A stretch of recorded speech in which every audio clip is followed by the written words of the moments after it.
सन 1947 में आजादी से लेकर आज तक भारत के विश्व के कई देशों के साथ ठीक ठीक संबंध रहे हैं। 47 के बाद हम खुली हवा में सांस ले रहे थे। सही मायनों में कहें तो हम आजाद थे, पर इस आजादी के बदले हमें पाकिस्तान के रूप में एक बड़ी कीमत चुकानी पड़ी थी।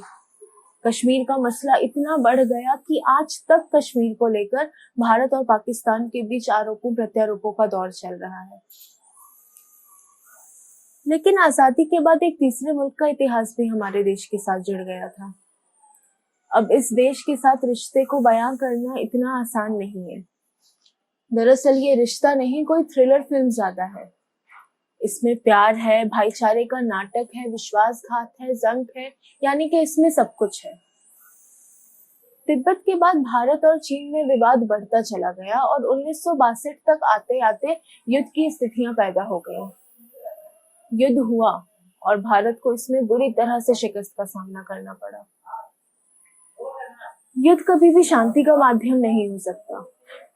युद्ध के बाद की परिस्थितियां दिल दहला देने वाली होती हैं, फिर चाहे युद्ध में आपकी जीत हुई हो या हार। और भारत तो फिर भी बुरी तरह से हार गया था। कौन कौन हो तुम? अंदर कहां से आ गए? तेरे पिताजी को कैसे जानते हैं आप? आज रेजामुल्ला के उन वीर सैनिकों की वजह से ही लद्दाख और लद्दाख के आसपास के न जाने कितने क्षेत्र भारत के हिस्से हैं। 1954 में नेहरू जी ने चीन के साथ मिलकर पंचशील पर हस्ताक्षर किए। 1962 में ही चीन ने भारत पर हमला बोल दिया। आपके पिताजी गोलियां लेने बस मुड़े ही थे कि मशीन गन का एक पूरा बर्स्ट लगा और वो नीचे खाई में गिर गए। चीनी सेना काल की तरह मैकमोहन लाइन के अंदर बढ़ी चली आ रही थी।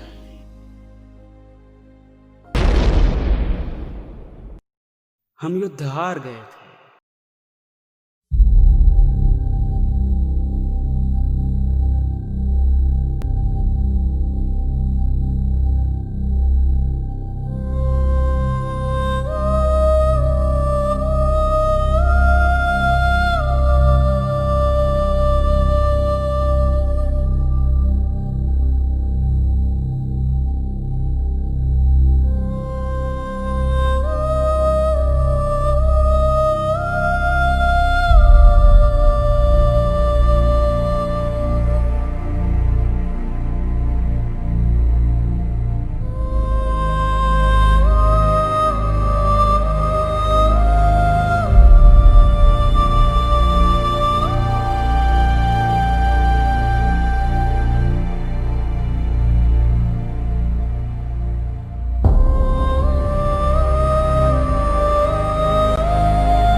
हम इतनी आसानी से हार गए।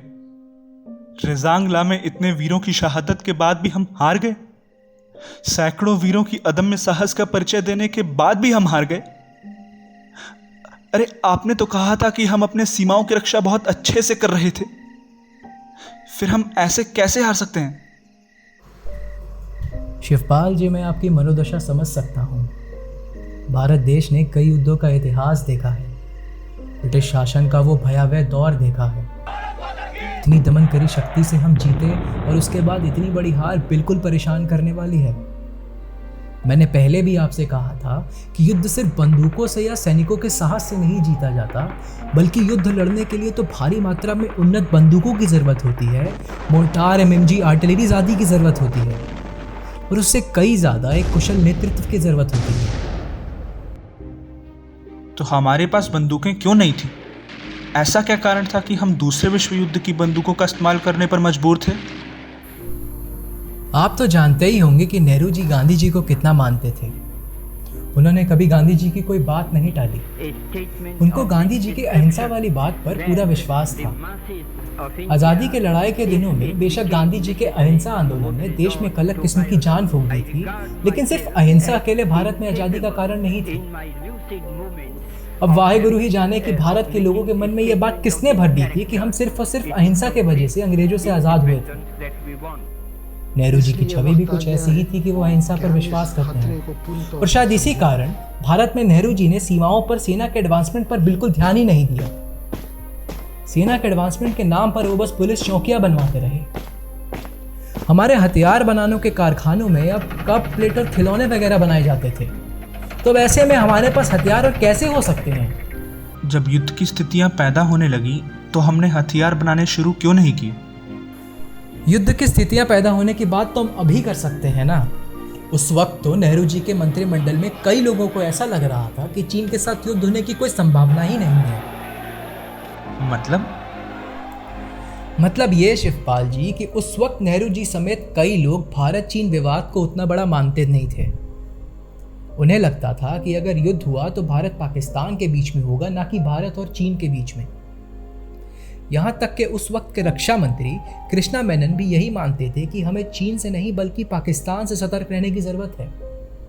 इस बात का समर्थन इस तरह हो रहा था कि नेहरू जी ने सरदार वल्लभ भाई पटेल जी, जो उस वक्त के गृह मंत्री थे, उनकी भी बात ठुकरा दी। सबसे गंभीर बात तो ये थी कि उस वक्त के रक्षा मंत्री वी.के. कृष्णा मेनन और सेना प्रमुख जनरल के.एस. थिमैया के विचारों में मतभेद था। जनरल थिमैया चीन को असली खतरा मानते थे और सेना को चीन बॉर्डर पर तैयार करने की बात करते थे, लेकिन कृष्णा मेनन पाकिस्तान को ही दुश्मन मानकर चल रहे थे। लेकिन ये बातें तो गोपनीय होती होंगी कि राष्ट्रीय स्तर पर किसके क्या विचार हैं। बिल्कुल, ऐसा किसी को नहीं पता था कि इन दोनों के बीच में कोई मतभेद है। लेकिन फिर कुछ ऐसा हुआ जिसने इस बात की आशंका पैदा कर दी। नेहरू जी के रिश्तेदार बताए जाने वाले एक अफसर B.M. कॉल को लेफ्टिनेंट जनरल बना दिया गया। इस बात से जनरल थिमैया बहुत नाराज थे। वो कहते थे कि कॉल को युद्ध का कोई अनुभव ही नहीं है। ऐसे में अधिक अनुभव वाले अधिकारियों के होते हुए कॉल को कैसे लेफ्टिनेंट जनरल बनाया जा सकता है? 31 अगस्त सन 1959 में जनरल थिमैया ने इस्तीफा दे दिया, लेकिन नेहरू जी ने वो इस्तीफा स्वीकार नहीं किया, बल्कि जनरल थिमैया से आग्रह किया कि वो अपना इस्तीफा वापस लें।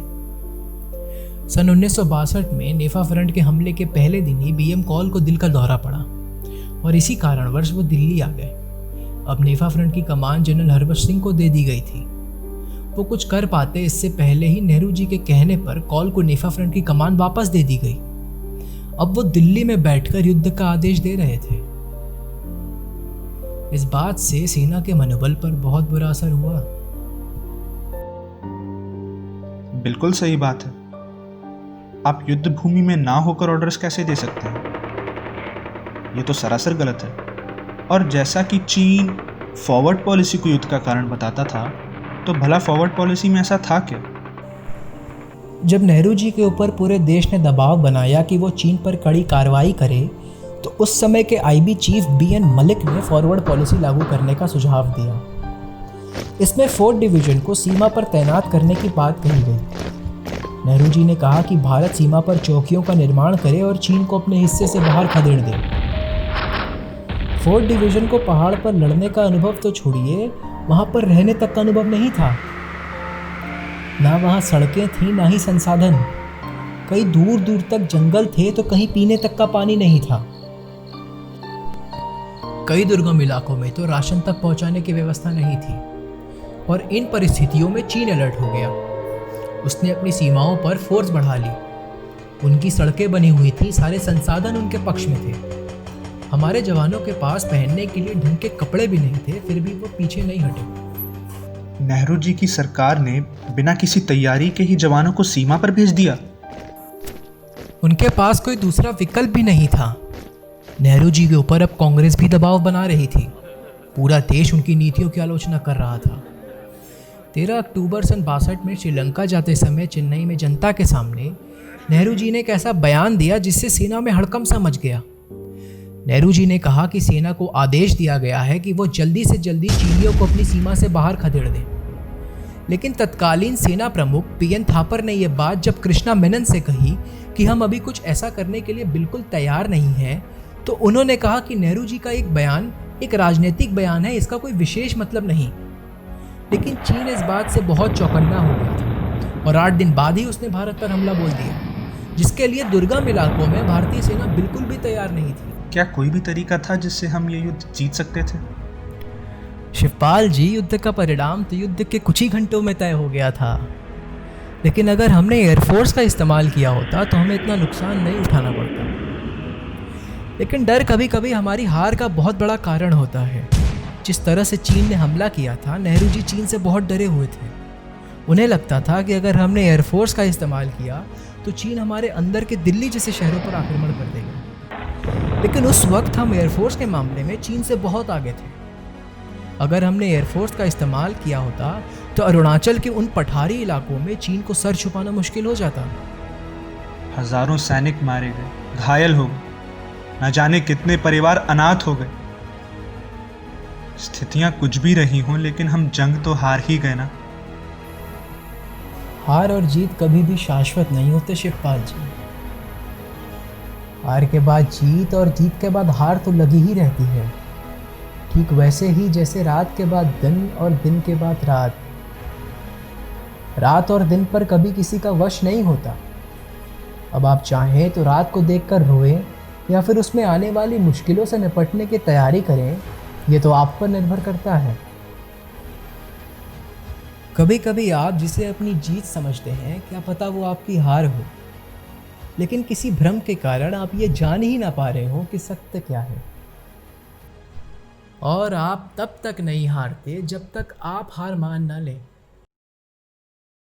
62 की हार के बाद सरकार ने एक कमेटी बनाई जिसे हार के सभी कारणों का एक रिपोर्ट बनाने का जिम्मा सौंपा गया। तत्कालीन सरकार ने इस रिपोर्ट को पब्लिक नहीं किया।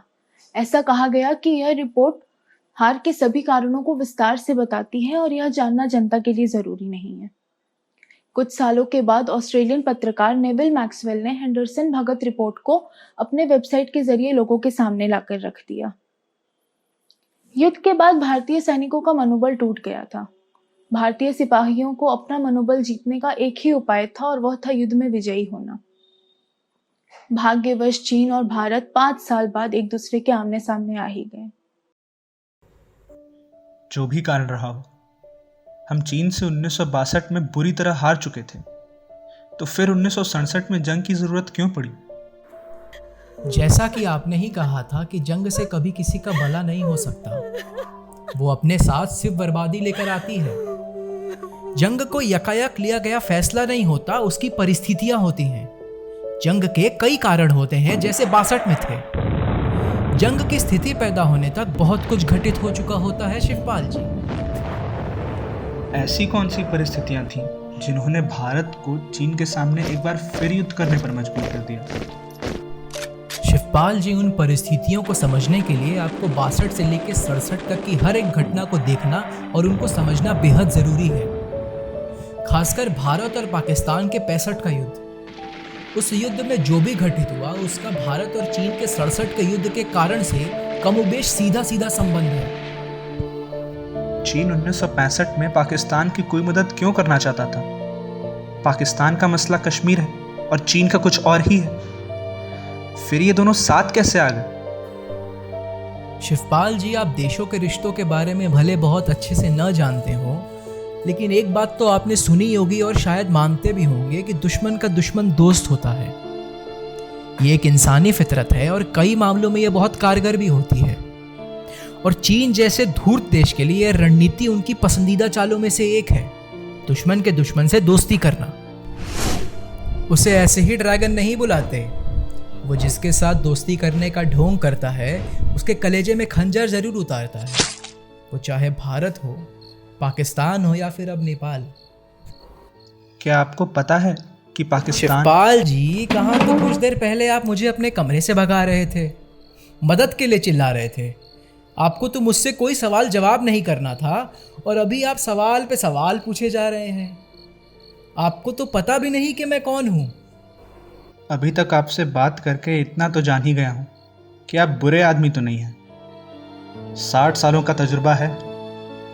भले ही मैं देशों के मसले को अच्छे से ना जानता हूँ, लेकिन आदमी पहचान लेता हूँ। और आपके चेहरे की चमक देखकर तो लग ही रहा है कि आप ज़रूर ही कोई महान व्यक्ति होंगे। मैं महान हूँ या नहीं ये तो मैं नहीं जानता, लेकिन इतना ज़रूर जानता हूँ कि आप एक बहुत अच्छे व्यक्ति हैं और आपके दिमाग में ये जो चीन को लेके डर बैठा हुआ है वो निकालने की एक कोशिश तो मैं ज़रूर करना चाहता हूँ। मैं आपको इस बात का एहसास दिलाना चाहता हूँ कि चीन खेत का मेड़ काटकर दूसरों की ज़मीनों को हड़पने वाला एक बददिमाग और बहुत ज़िद्दी पड़ोसी के सिवा कुछ भी नहीं है। ऐसे लोगों से डर कर बैठने से काम नहीं चलता। आपको अपने अधिकारों के लिए लड़ना तो पड़ता ही है। जी, लेकिन मेरा प्रश्न अधूरा रह गया। मैं पूछ रहा था कि क्या 1965 में चीन द्वारा की गई ये हरकत ही 1967 के युद्ध का मुख्य कारण थी, या कोई और भी बात थी जो युद्ध का कारण बनी? क्या आप मुझे इसके बारे में विस्तार में बताएंगे? बिल्कुल। उससे पहले मैं आपको ये बता देना बहुत ज़रूरी समझता हूँ कि 67 में सिक्किम भारत का हिस्सा नहीं था। 1950 में भारत और चीन के बीच में एक समझौता हुआ, या यूँ कहूँ कि सिक्किम ने भारत से शरण मांग ली, और तब से सिक्किम और तिब्बत के बॉर्डर पर भारतीय सेना अपनी सीमाएं सुरक्षित करने लगी। ये बात चीन को बिल्कुल पसंद नहीं थी। वो चाहता था कि भारत सिक्किम छोड़कर पीछे हट जाए। 1962 में हुए युद्ध ने सब कुछ बदल दिया था। जेलेपला का दर्रा, जो कि व्यापार का मुख्य मार्ग था, वो बंद कर दिया गया था। दोनों देशों ने अपने अपने एम्बेसडर वापस बुला लिए थे। भगत ने भारत को अपनी रिपोर्ट सौंप दी थी। कमियों को युद्ध स्तर पर सुधारा जाने लगा। 1964 में नेहरू जी का देहांत हो गया। उनकी मृत्यु के बाद लाल बहादुर शास्त्री जी ने देश की कमान संभाली। शास्त्री जी की सरकार ने डिफेंस बजट को 2.1% से बढ़ाकर 4.5% कर दिया। यूएसएसआर, यूएस और फ्रांस जैसे देशों से उत्तम हथियार खरीदे गए। खच्चरों पर लाद कर नाथुला में आर्टिलरी और तमाम गोला बारूद भारतीय चौकियों पर पहुंचा दिया गया। शास्त्री जी की मृत्यु के बाद इंदिरा गांधी जी ने सरकार संभाली, जिन्हें सशक्त एक्शन लेने के लिए जाना जाता था। 1965 तक आते आते चीन ने मिजोरम, बंगाल और नागालैंड में दंगे भी शुरू करवा दिए, जिस पर रोक लगाने के लिए 15 मार्च सन 66 में इंदिरा जी ने मिजोरम पर अपने ही लोगों पर बम गिरा दिया। जहाँ तक मुझे थोड़ा बहुत पता है, 1965 में चीन पाकिस्तान की तरफ से नहीं लड़ा था। तब फिर चीन ने ऐसा क्या कर दिया जो दोनों देशों को युद्ध के करीब ले आया? हर बार युद्ध में किसी के लिए लड़ने या प्रत्यक्ष रूप से मदद करने की ज़रूरत नहीं होती। कई बार आप चुप रहकर पीछे से भी समर्थन कर सकते हैं। चीन ने भी कुछ ऐसा ही किया। पाकिस्तान को कश्मीर चाहिए था और चीन को सिक्किम। इसीलिए जब पाकिस्तान ने आक्रमण किया तो चीन ने भी पीछे से पाकिस्तान का समर्थन किया। नाथुला और जेलेपला में भारतीय चौकियां थीं, जिससे बस कुछ ही मीटर दूर चीन ने भी अपनी चौकी बनवा रखी थी। बर्फ के मौसम में सभी सैनिक चौकियां छोड़कर मैदानी इलाकों में आ जाते थे और गर्मी शुरू होते वो फिर वापस चले जाते थे। पाकिस्तान के युद्ध से पहले चीन ने उन चौकियों पर अपनी मूवमेंट बढ़ा दिया। इससे भारतीय सेना ने यह तय किया कि अगर चीन ने हमला करना चाहा तो हम चौकियां छोड़कर ढलान वाले इलाकों में आ जाएंगे। हुआ भी यही। पाकिस्तान से युद्ध चल ही रहा था और चीन ने भारत को जेलेपला और नाथुला खाली करने का अल्टीमेटम दे दिया। मेजर जनरल हरचरण सिंह ने जेलेपला से अपनी सेना वापस ले ली।